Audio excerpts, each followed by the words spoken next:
You're watching Truth versus Hype. Did the RSS have a hand in the killing of Mahatma Gandhi? This question that has haunted Indian public life for decades has now resurfaced after a court in Maharashtra this week framed charges against Rahul Gandhi for his claim that the RSS was responsible for the Gandhi murder. Those comments made in an election speech 4 years ago has led to a defamation case against the Congress president by an RSS worker. Despite this legal setback, Rahul Gandhi seems to be sticking to his claim, while the RSS, of course, claims, as it always has, that they've had no role in the assassination. Shruti Menon sifts through the evidence on the RSS link to Gandhi's murder. Truth or hype? Gandhi ji को मारा इन्होंने, RSS के लोगों ने गांधी जी को गोली मारी और आज उनके लोग गांधी जी की बात करते हैं. The comment that has landed Rahul Gandhi in court made at a rally in Thane, north of Mumbai during the 2014 Lok Sabha election campaign. Neither Rahul Gandhi nor his lawyers have so far produced any proof to back the claim, instead sticking to a more political response. मेरे ऊपर ये case तो लगाते रहते हैं, ठीक है, जितने लगाएं, मुझे कोई फर्क नहीं पड़ता है. मेरी विचारधारा की लड़ाई है और मैं इनके खिलाफ लड़ूंगा और हम जीतेंगे. धन्यवाद. So what do the facts suggest? 12 men were charge-sheeted for the murder of Mahatma Gandhi on 30th January 1948. The main accused include Nathuram Vinayak Godse, Narayan Apte, Digambar Badge, Gopal Godse, Nathuram's brother, and Vinayak Damodar Savarkar, the Hindutva ideologue and a member of the Hindu Mahasabha, an organization with ideological links to the RSS. After a year's trial, Nathuram Godse and Narayan Apte were sentenced to death in June 1948. 5 others, including Gopal Godse, got life. Savarkar was acquitted for lack of evidence. So what then is the RSS link to the Gandhi murder? Well, Godse, by his own admission, was in the RSS, telling the court in his statement that I am one of those volunteers of Maharashtra who joined the Sangh in its initial stage. However, he says he left the RSS and joined the Hindu Mahasabha, but does not say when. This has allowed the RSS to claim they had no ties to Godse when he killed Gandhi and to justify theirs and indeed even the BJP's veneration of Savarkar. Godse. So, he would have been the kind of structure that RSS have even today. Anybody can come and join in. I mean, there is no way of suspending somebody from RSS membership. So once you are in, you remain there for 1 or 2 years, and then if you don't like, you stop coming to us, you stop attending our shakhas. So that is the case that have happened with in this particular Godse also. But Gopal Godse, who died in 2005, in an interview to Frontline in 1994, said he and his brothers never left the RSS. You can say we grew up in the RSS rather than in our home. It was like a family to us. Nathuram had become a Bodhik Karava or intellectual worker in the RSS. He has said in his statement that he left the RSS. He said it because Golwalkar and the RSS were in a lot of trouble after the murder of Gandhi. But he did not leave the RSS. What Gopal Godse is saying, you need to ask him only. I cannot reply on his behalf. I am saying, I am again on record, I am saying that we have nothing to do with them. They have a different organization by the name of Abhinav Bharat. Then also, they departed, they parted ways with us, and they formed Abhinav Bharat at that point in time also. So they were still running that organization. The family is still running that organization. Also, a report in the online portal Catch News refers to CID reports from 1947, which refers to a threatening speech given by Guru Golwalkar, the RSS chief, in 1947 in Delhi, where he reportedly said, "The Sangh will not rest content until it had finished Pakistan. If anyone stood in our way, we will have to finish them too," whether it was Nehru government or any other government. Mahatma Gandhi could not mislead them any longer. We have the means whereby such men can be immediately silenced, but it is our tradition not to be inimical to Hindus. If we are compelled, we will have to resort to that course also. As for Savarkar, a commission of inquiry was set up in November 1966 to probe the Gandhi assassination, examined evidence that was unavailable during the trial to find that Savarkar may have had a role in the conspiracy. The testimonies of Savarkar aides produced before the commission suggested that Gandhi's assassins had met Savarkar twice in January 1948 before the assassination, contrary to Savarkar's testimony in court. Ranjit Savarkar is the chairman of the Savarkar National Memorial based in Mumbai. It is obvious that this thing is totally false, and nobody has deposed in front of Kapoor Commission regarding such visits. And secondly, Savarkar was already dead, and his representatives were never given a chance to depose against Kapoor Commission, or they were given a chance to defend him. So whole Kapoor Commission thing is a bogus thing. There is only one line in that report, and that is also not in the conclusion of the fight or findings. Findings doesn't say that Savarkar was involved. A nuanced appraisal of the RSS's role emerges in the correspondence between Nehru and Sardar Patel in the months following the Gandhi assassination, as well as exchanges between Patel and Golwalkar, the RSS chief, in a letter written in February 1948 to Sardar Patel. Nehru writes, "More and more I have come to the conclusion that Bapu's murder was not an isolated business but a part of a much wider campaign organized chiefly by the RSS."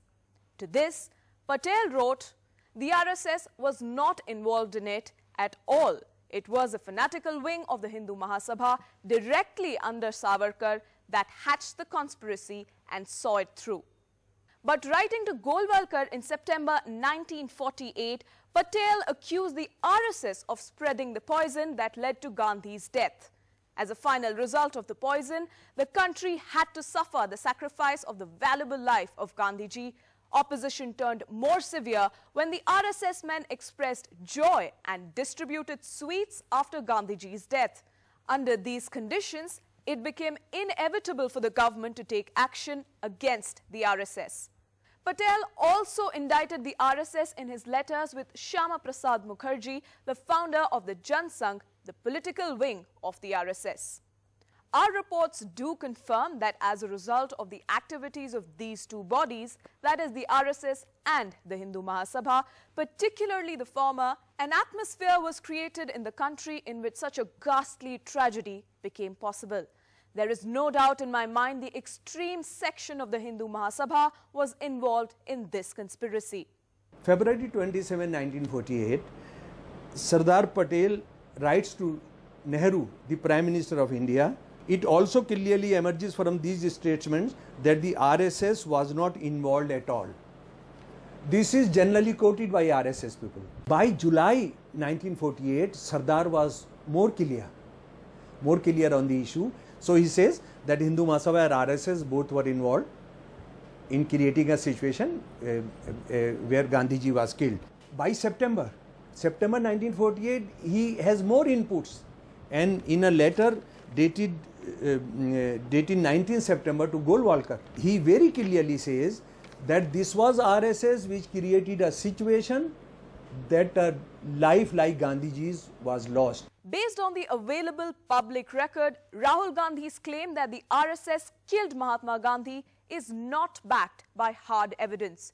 He may have been on stronger ground for suggesting that the RSS and its ideological partners created a climate of hate that enabled the assassination. All right, on the show tonight, Pawan Khera is here, spokesperson of the Congress. We also have with us Desh Ratan Nigam, a supporter of the RSS as well as a political analyst. Also, Professor Aditya Mukherjee, who is a professor of contemporary Indian history at the Center for Historical Studies at JNU. Now, Pawan Khera, the point that Rahul Gandhi made in his speech, and we saw that statement, was not that it was the RSS ideology which led to the Gandhi assassination, which perhaps could have led him, as we said in our report, on firmer ground. He said RSS men killed Mahatma Gandhi, which at least the available public record, the available public evidence that we could collect is not borne out by the facts. Unless the Congress has some evidence of this which has been hidden from public discourse for the past, 5-6 decades? We are not in the business of hiding. We are also not in the business of coming to power and burning 3,000 files as this government did in the first week of its governance. Okay, we are not getting into that. Yeah, let the proceedings begin. We were very happy that the proceedings will start now. We'll prove it. We'll prove it. Okay. It's how? Let's just talk about facts which are available in public domain as of now. Yes. Satyaki Savarkar, grandson of Gopal Godse and great grandson of Nathuram Godse, even today says that my uncle, my granduncle, was a member of the RSS. He was a Bodhik Karewa of the Sangli Shakha. I mean, every detail is there in public domain. Nothing is hidden from anyone. So this goes back to the Gopal Godse interview which we cited. Not just Gopal Godse's interview. I am talking about Himani Savarkar's son. Himani Savarkar's son. Today he's a young man. He has records to show. He has records to prove it. And he is not ashamed of belonging to the RSS. He is very proud that Gopal Godse and Nathuram Godse were part of the RSS till the last breath of their even though Desh Ratan Nigam, Nathuram Godse did tell the court that I was in the RSS, but then I left it and I joined the Hindu Mahasabha. He doesn't mention the date though, but he does say that he leaves the RSS. See, let me tell you one thing. How do you counter this hype or the false narrative? You go by the established facts on record, right? Not what happened subsequently in the politics that went into it. Sure. You have the CID report of that point of time, which does not talk about RSS. Nehru knew about it. You have Justice Kapoor's commission, which does not talk about RSS. You have the FIR, it does not talk about the RSS. You have the judgment of the court, which does not talk of the RSS. Right. These are established facts on record. And what do you make of then the claims that subsequently were made, like by Gopal Godse and so on, where he says that Nathuram and I and all the brothers were in the RSS till the end? We only said that in public to avoid the RSS getting into trouble. See, whatever they may have said, it is for them to answer one. I mean, secondly, of course, Gopal Godse, none of them are alive anymore. Fine. No more. Rajiv Tuli just said on record before that they may have been a part of RSS once upon a time and they left it and they created another institution called Abhinav Bharat. And, this controversy will continue till the politicians are there. And the very fact, how do you... Okay, that is then forever. I want to come to the just 1 second. One second. Quick intervention from Pawan and then this is the CID report dated 6 December 1947 by Inspector Kartar Singh. He talks about an RSS meeting in Govardhan. At the residence of Antulal Vesh. Look at the finding. No, please don't quote from... I am telling you. Are we nitpicking? Here is the CID report. This is not nitpicking. This is part of the evidence. All right, okay. Let me respond. I am talking about the findings of the Justice Kapoor. He's not talking about the findings. Right. He's just quoting from here and there. I am talking about the findings. Much more will come with all proceedings now. And everything was considered in a court of law. Okay. We are back in the court of law. And let me tell you one little... we must allow others to speak. Professor, are we nitpicking here, and is the larger question really the point that Sardar Patel seems to make in his correspondence with Nehru and with some of the Sangh leaders, that he says it may not actually be the RSS that may have directly given instructions to kill Gandhi, but he suggests that it was a climate, an ideology created by the RSS and by affiliated organizations like the Hindu Mahasabha, which may have enabled the killing of the Mahatma. Absolutely. I think he was right. And but before I say anything, I must congratulate your team, because I think they've done most of the job already. It's a wonderful collection. But that apart, to answer your question, he's absolutely right. Patel is right, and that is exactly what Gopal Godse says. He says, I'm quoting him.